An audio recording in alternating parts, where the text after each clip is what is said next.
നമ്മൾ ഈ അണക്കെട്ടിനെ കുറിച്ച് കേട്ടിട്ടുണ്ട്. അണക്കെട്ട് സാധാരണ കെട്ടുന്നത് നദിയിൽ ആണ് അണക്കെട്ട് കെട്ടുന്നതായിട്ട് നമ്മൾ കേട്ടിട്ടുള്ളത്. ഏതായാലും ഇപ്പോൾ കേൾക്കുന്നത് പ്രേമേ, കടലിൽ അണക്കെട്ട് ഇന്ത്യ അങ്ങനെ ഒരു പദ്ധതി ആസൂത്രണം ചെയ്യുന്നു എന്നാണ്. കൽപ്പാസാർ പദ്ധതി എന്നാണ് ഇതിനെ അറിയപ്പെടുന്നത്. കടലിലെ ഈ അണക്കെട്ടിനെ കുറിച്ച് ഒന്ന് പറയാമോ? ഗുജറാത്തിലാണ് സംഭവം. ആദ്യം നമ്മുടെ ഇന്ത്യയുടെ ഭൂപടം ഒന്ന് മനസ്സിലോട്ട് കൊണ്ടുവരണം. നമ്മൾ ഇന്ത്യയെ ഒരു ദേവീ സങ്കല്പത്തിലാണല്ലോ ചിത്രീകരിക്കുക, അല്ലെങ്കിൽ സ്ത്രീ സങ്കല്പമാണല്ലോ.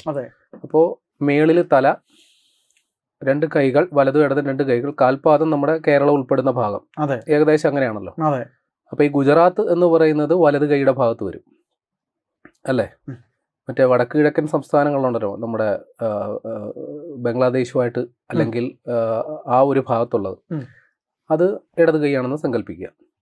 അപ്പോൾ ഈ ഗുജറാത്ത് എന്ന് പറയുന്നത് ആ ഒരു സംസ്ഥാനത്തിനൊരു പ്രത്യേകതയുണ്ട്. ഇന്ത്യയിലെ ഏറ്റവും കൂടുതൽ കടൽ അതിർത്തിയുള്ള ഒരു സംസ്ഥാനമാണ് ഗുജറാത്ത്. ഏതാണ്ട് 2300 കിലോമീറ്ററിലധികം വരുന്ന കടൽ തീരം ഗുജറാത്തിലുണ്ട്. അപ്പോൾ ആ മാപ്പ് ഒന്ന് ശരിക്കും നോക്കിക്കഴിഞ്ഞാൽ നമ്മുടെ കേരളം എന്ന് പറയുന്നത് ഒരു പാവയ്ക്ക കിടക്കുന്നത് പോലെ ഒരു സൈഡ് ഫുൾ ഇങ്ങനെ കടലല്ലേ. പക്ഷേ ഇതിങ്ങനെ ഏറിയും കുറഞ്ഞുമാണ് കടൽ നിൽക്കുന്നത്.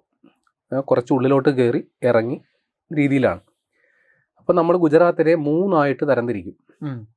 ഒന്ന് സൗരാഷ്ട്ര, ഒന്ന് മധ്യ ഗുജറാത്ത്, ഒന്ന് തെക്കൻ ഗുജറാത്ത്, ഇങ്ങനെ 3 തരംതിരിക്കുക. അപ്പോൾ സൗരാഷ്ട്രയ്ക്കും തെക്കൻ ഗുജറാത്തിനും ഇടയിൽ കടലുണ്ട്. അതായത് കടൽ ഉള്ളിലോട്ട് കയറി കിടക്കുന്നു ഒരു വി ഷേപ്പിൽ. ഉള്ളിലോട്ട് കയറുന്നവരും അതിന്റെ വീതി കുറഞ്ഞു വരും. അത് വന്ന് മുട്ടുന്ന മധ്യ ഗുജറാത്തിൽ. 2 സൈഡിൽ അപ്പുറത്തും ഇപ്പുറത്തും ഒന്ന് സൗരാഷ്ട്ര, ഒന്ന് തെക്കൻ ഗുജറാത്ത്. അപ്പോൾ ഈ ഒരു സംസ്ഥാനത്തിൽ തന്നെ ഈ 2 സ്ഥലങ്ങൾ തമ്മിൽ, സൗരാഷ്ട്രയിൽ നിന്ന് തെക്കൻ ഗുജറാത്തിലോട്ട് റോഡ് മാർഗം, അതായത് നടുക്ക് കടലായതുകൊണ്ട് ഇനി ചാടി നീന്തി വരാൻ പറ്റില്ലല്ലോ, റോഡ് മാർഗം വരികയാണെങ്കിൽ ഏതാണ്ട് 370 കിലോമീറ്ററിലധികം നമ്മൾ റോഡ് മാർഗം സഞ്ചരിക്കണം. ഇനിയിപ്പോൾ കുറച്ചുകൂടി വേഗതയിൽ പോകാൻ വേണ്ടി ട്രെയിനിൽ കയറാമെന്ന് വെച്ചാൽ സമയവും ദൂരവും കൂടത്തേ ഉള്ളൂ, കുറയത്തില്ല.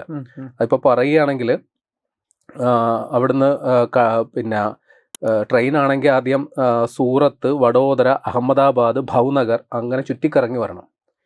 ഇപ്പോൾ ചുരുക്കി പറഞ്ഞാൽ ട്രെയിൻ യാത്ര സമയനഷ്ടവും ദൂരക്കൂടുതലുമാണ്.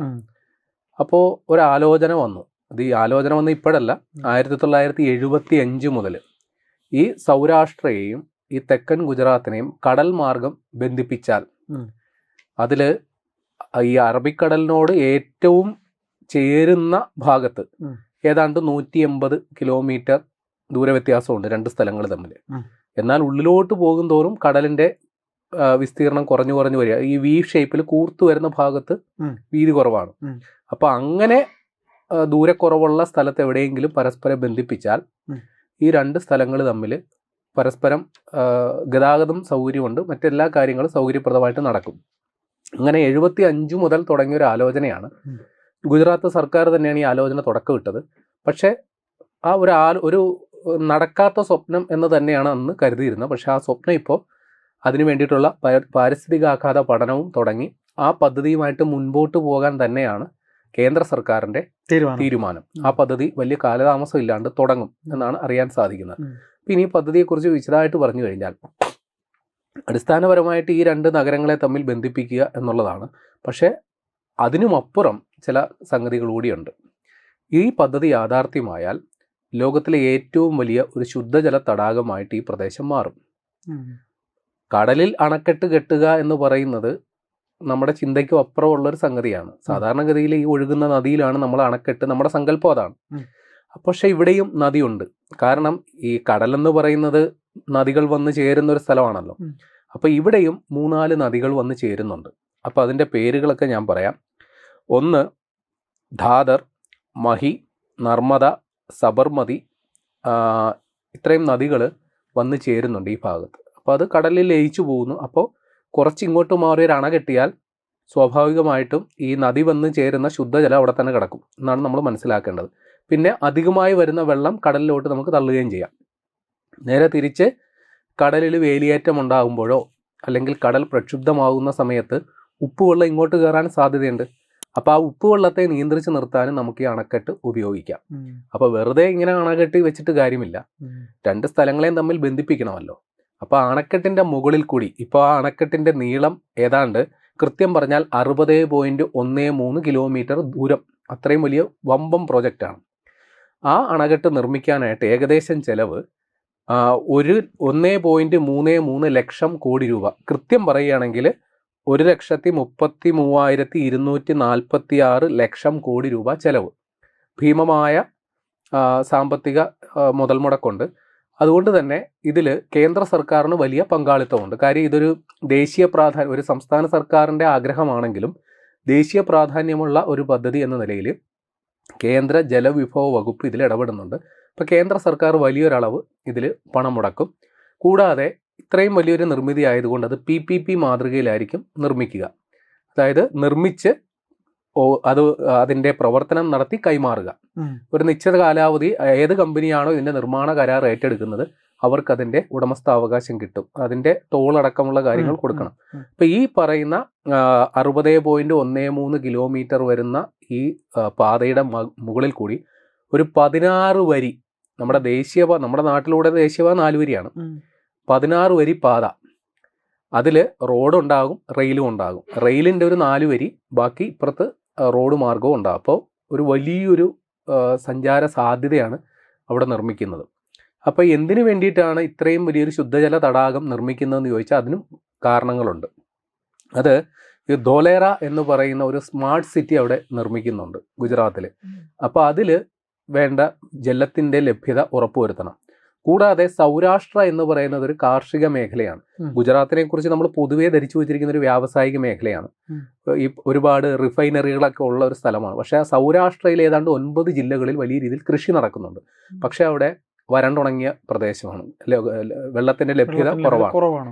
അപ്പൊ ഈ അണക്കെട്ട് നിർമ്മിക്കുന്നതിൽ നിന്നുള്ള വെള്ളം വലിയൊരളവ് കൃഷിക്ക് വേണ്ടി ഉപയോഗിക്കണം, വലിയൊരളവ് ഗുജറാത്തിലെ കുടിവെള്ള വിതരണ പരിപാടികൾക്കും ഉപയോഗിക്കണം. ഇനി സാധാരണ അണ കെട്ടുമ്പോൾ വൈദ്യുതിയുടെ സാധ്യത നമ്മൾ തേടുമല്ലോ. പക്ഷേ ജലവൈദ്യുത പദ്ധതി നമ്മൾ അറിഞ്ഞു വെച്ചിരിക്കുന്നത് പ്രകാരം ഒരു ഉയരത്തിൽ നിന്ന് താഴേക്ക് അത് പതിക്കണം, അല്ലാണ്ട് വൈദ്യുതി ഉൽപ്പാദിപ്പിക്കാൻ സാധിക്കില്ല. ഇവിടെ അതിനൊരു സാധ്യതയേ ഇല്ല. ആ രീതിയിൽ വൈദ്യുതി ഉൽപ്പാദിപ്പിക്കാൻ സാധിക്കില്ല. പക്ഷേ മറ്റൊരു രീതിയിലൂടെ വൈദ്യുതി ഉൽപ്പാദിപ്പിക്കുന്നുണ്ട്. മുമ്പ് ഈ പറയുന്ന പ്രദേശം, ഇതിനെ ഒരു നമ്മൾ ഈ പാക് കടലിടുക്ക് എന്ന് പറയുന്നത് പോലെ ഇതിൻ്റെ പേര് ഗംഫർട്ട് കടലിടുക്ക് എന്നാണ് അറിയപ്പെടുന്നത്. ഇവിടെ വലിയ രീതിയിൽ വേലിയേറ്റമൊക്കെ ഉണ്ടാകുന്ന ഒരു സ്ഥലമാണ്. അപ്പോൾ വലിയ തിരമാലകൾ ഉണ്ടാകും എന്നും അർത്ഥമുണ്ട്. അങ്ങനെയാണെങ്കിൽ ഈ തിരമാലകളുടെ ശക്തി ഉപയോഗിച്ചു കൊണ്ടുള്ള വൈദ്യുതി ഉൽപ്പാദനത്തെക്കുറിച്ചാണ് ആദ്യഘട്ട ആലോചനകൾ. പക്ഷേ അത് ടെക്നിക്കലി ഒരുപാട് വെല്ലുവിളികൾ നിറഞ്ഞ ഒരു പരിപാടിയാണ്. ഈ കടലിൻ്റെ അടിയിൽ അത്രയും വലിയ സംവിധാനങ്ങൾ സജ്ജീകരിക്കുക വളരെ പ്രയാസമുള്ള പരിപാടിയാണ്. പക്ഷെ ഇപ്പോൾ നമ്മൾ ഈ പദ്ധതിയോടനുബന്ധിച്ച് തന്നെ വൈദ്യുതി നിർമ്മാണത്തിന് വേണ്ടിയിട്ട് സോളാർ സംവിധാനവും പിന്നെ കാറ്റാടികൾ സ്ഥാപിക്കാനായിട്ട് ഉള്ള പരിപാടിയാണ് ഉദ്ദേശിക്കുന്നത്. ഇനി എന്തിനു വേണ്ടി ഈ വൈദ്യുതി നിർമ്മിക്കുക? ഏതാണ്ട് 2500 മെഗാവാട്ട് വരെ വൈദ്യുതി ഉൽപ്പാദിപ്പിക്കാമെന്നാണ് ഏകദേശം കണക്കാക്കിയിരിക്കുന്നത്. അപ്പോൾ അതിൻ്റെ ഉദ്ദേശം ഈ സൗരാഷ്ട്ര എന്ന് പറയുന്ന പ്രദേശത്തേക്ക് വെള്ളം എത്തിക്കണം. അവിടെ ഏറിയ പങ്കും ഉയർന്ന പ്രദേശമാണ്. അപ്പം അങ്ങോട്ടേക്ക് വെള്ളം പമ്പ് ചെയ്യേണ്ടി വരും. അപ്പോൾ ആ ആവശ്യത്തിന് വേണ്ടിയിട്ടാണ് ഇത്രയും വലിയ വൈദ്യുതിയും ഉൽപ്പാദിപ്പിക്കുന്നത്. അപ്പോൾ ഇതിന് ഒരുപാട് ഇതിന് ആശകളേക്കാൾ ആശങ്കയാണ്. കാരണം കടലിൽ ഇതേപോലെ അണക്കെട്ട് നിർമ്മിക്കുമ്പോൾ സ്വാഭാവികമായിട്ടും നമുക്കൊരാശങ്കയുണ്ടാകും. ഈ കടലിൻ്റെ അവസ്ഥ അറിയാമല്ലോ, നനച്ചിരിക്കാത്ത സമയത്തായിരിക്കും അതിൻ്റെ സ്വഭാവം മാറുന്നത്. അപ്പോൾ ഇതെങ്ങനെ അതിജീവിക്കും എന്നൊരു സംശയം തോന്നും. അപ്പോൾ അവിടെ നമ്മൾ ഡച്ചുമായിട്ട്, നെതർലാൻഡ്സ്, ഇവരുമായിട്ട് നമ്മൾ ഈ കാര്യത്തിൽ വലിയ രീതിയിൽ സഹകരിക്കുന്നുണ്ട്. നമ്മുടെ കേരള മുഖ്യമന്ത്രി പിണറായി വിജയൻ പോയത് ഓർമ്മയുണ്ടല്ലോ, റൂം ഫോർ റിവർ പഠിക്കാൻ. ക്ഷമിക്കും ദൈവമേ. അപ്പോൾ റൂം ഫോർ റിവർ പഠിക്കാൻ പോയത് നമുക്ക് ഓർമ്മയുണ്ടല്ലോ. അപ്പോൾ ഈ നെതർലാൻഡ്സിൻ്റെ പ്രത്യേകത ഒരു വലിയ രീതിയിൽ പ്രളയത്തെ നേരിട്ടവരാണ്. അല്ലെങ്കിൽ സമുദ്രനിരപ്പിൽ നിന്ന്, നമ്മുടെ കുട്ടനാടിന് സമാനമായൊരവസ്ഥ, സമുദ്രനിരപ്പിൽ താഴെയുള്ള പ്രദേശമാണ്. അപ്പോൾ അവിടെ ഈ കടലിനെ തടയാനായിട്ട് അവർക്ക് പണ്ടേ ഉള്ള ടെക്നോളജി ഉണ്ട്. ഏതാണ്ട് 1930 കാലം മുതൽ അവർ ഇത്തരം കടലിനെ തടയുന്ന തരത്തിലുള്ള അണക്കെട്ടുകൾ അവരവിടെ നിർമ്മിച്ചിട്ടുണ്ട്. അപ്പോൾ ഉദാഹരണം പറഞ്ഞാൽ അഫ്സ്ലൂയിറ്റ് ഡിച്ച് എന്ന് പറയുന്ന ഒരു നെതർലാൻഡ്സിൽ നിർമ്മിച്ചിരിക്കുന്ന അതേ നിർമ്മിതിയുടെ അതേ ടെക്നോളജി തന്നെയാണ് ഇവിടെ ഉപയോഗിക്കുന്നത്. ഈ കടൽ എത്ര കലിതുള്ളി വന്നാലും അതിനെ തടയാനും, അതായത് ഇവിടുത്തെ ഒരു കണക്ക് പ്രകാരം ഇവിടെ വേലിയേറ്റം ഉണ്ടാകുമ്പോൾ ഏതാണ്ട് 11 മീറ്ററിലധികം 11 മുതൽ 16 മീറ്റർ വരെ തിരമാലകൾ ഉയരും, അല്ലെങ്കിൽ ജലനിരപ്പ് ഉയരും എന്നുള്ളതാണ് നമ്മുടെ അനുമാനം. എന്നാൽ അത്ര ഉയർന്നാൽ പോലും ഈ വെള്ളത്തെ തടഞ്ഞു നിർത്താൻ പറ്റുന്ന രീതിയിലായിരിക്കും ഈ അണക്കെട്ട് നിർമ്മിക്കുക. അപ്പോൾ പല സാധ്യതകളുണ്ട്. ഇപ്പോൾ ഈ സമയത്ത് ഉപ്പുവെള്ളം ഇങ്ങോട്ട് കയറാൻ സാധ്യതയുണ്ട്. അപ്പോൾ നമ്മുടെ ഈ തണ്ണീർമുക്കത്ത് കണ്ടിട്ടുണ്ടാവുമല്ലോ ഷട്ടറുകൾ നിർമ്മിച്ചിരിക്കുന്നത്. അപ്പോൾ അതേപോലെ ഇവിടെയും ഷട്ടറുകളുണ്ട്. അതിനെ നമ്മൾ സ്ലൂയിസ് ഗേറ്റ് എന്നാണ് വിളിക്കുക. അപ്പോൾ ഉപ്പുവെള്ളം കയറാൻ സാധ്യതയുള്ള വേലിയേറ്റ സമയത്തോ കടൽ പ്രക്ഷുബ്ധമായിരിക്കുന്ന സമയത്തോ ഈ ഗേറ്റ് ക്ലോസ് ചെയ്യും. എന്നാൽ മഴക്കാലത്ത് സ്വാഭാവികമായിട്ടും വലിയൊരളവ് വെള്ളം ഈ നദികൾ കൊണ്ടുവരാൻ സാധ്യതയുണ്ട്. അപ്പോൾ അധിക ജലം പുറന്തള്ളുകയും ചെയ്യും. ആ രീതിയിലായിരിക്കും നിർമ്മിക്കുക. ഏതായാലും ഇത് ഒരു വലിയൊരു പദ്ധതി എന്ന നിലയിൽ നമ്മുടെ ഗുജറാത്ത് സംസ്ഥാന സർക്കാർ ഇതിൻ്റെ അനുബന്ധ പ്രവർത്തനങ്ങൾ ഇതിനോടകം ആരംഭിച്ചിട്ടുണ്ട്. ഇപ്പോൾ ഈ നർമ്മദ നദിയുടെ ചെറിയ പ്രോജക്റ്റ്, വളരെ വലിയ വമ്പൻ പ്രോജക്റ്റാണ്. അപ്പോൾ നർമ്മദ നദിയിൽ ഇതുമായിട്ട് ബന്ധപ്പെട്ട് അവരൊരു ബാരേജ് നിർമ്മിക്കാൻ അതിനുവേണ്ടി മാത്രം ഏതാണ്ട് 5322 കോടി രൂപ ഗുജറാത്ത് സർക്കാർ ഇതിനു വേണ്ടി മുടക്കുന്നുണ്ട്. അപ്പോൾ ഇത്രയും വലിയൊരു സാമ്പത്തിക മുതൽ മുടക്കാണ്. അപ്പോൾ അത് ഗുജറാത്ത് സർക്കാരിനെ കൊണ്ട് മാത്രം കൂട്ടിയാൽ കൂടില്ല. അപ്പോൾ രാജ്യ താല്പര്യമുള്ള ഒരു പദ്ധതി എന്ന നിലയിൽ കേന്ദ്ര സർക്കാർ ഇതിൽ വലിയൊരു എമൗണ്ട് മുടക്കും എന്നുള്ളത് കൂടി മനസ്സിലാക്കി വെക്കണം. അപ്പോൾ ഇത് തുടങ്ങുന്നത് സൗരാഷ്ട്രയിലെ ഭാവ്നഗറിന് സമീപം ഇത് ആരംഭിച്ചിട്ട് തെക്കൻ ഗുജറാത്തിലെ ഭറൂച്ച് എന്ന് പറയുന്ന സ്ഥലത്തെ അലാദർ എന്ന് പറയുന്ന സ്ഥലത്തായിരിക്കും ഇത് അവസാനിക്കുക. ഏതായാലും ഇങ്ങനൊരു ഉണ്ടായിക്കഴിഞ്ഞാൽ അത് കേവലം കുടിവെള്ള ലഭ്യത ഉറപ്പുവരുത്തുക, അല്ലെങ്കിൽ രണ്ട് സ്ഥലങ്ങളെ തമ്മിൽ ബന്ധിപ്പിക്കുക എന്നുള്ളതിനും അപ്പുറം ലോകത്തെ കൗതുക കാഴ്ചകളിൽ ഒന്നായിട്ട് കൂടി ഇത് മാറും. തീർച്ചയായിട്ടും കൗതുക കാഴ്ച തന്നെ ആയിരിക്കും. അപ്പോൾ ഇത് അത്തരത്തിലുള്ളൊരു സാധ്യതയും കൂടി കണക്കാക്കി വിനോദസഞ്ചാരികളെ, വിദേശ സഞ്ചാരികളെ അടക്കം ആകർഷിക്കുന്ന രീതിയിലാണ് ഈ പദ്ധതി ഡിസൈൻ ചെയ്യുന്നത്. അപ്പോൾ ഇതിൻ്റെ പ്രാരംഭ പ്രവർത്തനങ്ങൾ ആരംഭിച്ചിട്ടുണ്ട്. ഇതിൻ്റെ പാരിസ്ഥിതികാഘാത പഠനം, അതായത് നമ്മുടെ ഡൽഹി IIT അടക്കമുള്ള സംഘടന അല്ലെങ്കിൽ സ്ഥാപനങ്ങൾ ഇതുമായി ബന്ധപ്പെട്ടിട്ടുള്ള പാരിസ്ഥിതികാഘാത പഠനവും സാധ്യതാ പഠനവും ഒക്കെ ഇതിനോടകം പൂർത്തിയാക്കിയിട്ടുണ്ട്. ഇത് സാധ്യമാണ് എന്ന് തന്നെയാണ്. പക്ഷേ ഞാൻ പറഞ്ഞല്ലോ, ഗുജറാത്ത് ഈ പ്രദേശം പ്രകൃതിയാൽ തന്നെ ഈ കടലിൻ്റെ സ്വഭാവം അനുകൂലമല്ല. പക്ഷെ അതിനെ അതിജീവിക്കാൻ സാധിക്കും. അത്രക്കായി ടെക്നോളജി അത്ര സോളിഡ് ആണ് എന്നാണ് പ്രാഥമികമായി നമ്മൾ വിലയിരുത്തുന്നത്. അപ്പോൾ കുറച്ച് കാത്തിരിക്കേണ്ടി വരും. ഇത് അത്ര ക്ഷണികമായിട്ട് സാധാരണ ഒരു പദ്ധതി പോലെ അത്ര പെട്ടെന്ന് നടപ്പാക്കില്ല. പക്ഷെ അങ്ങനെ ഒരു സംഗതി ഉണ്ട്.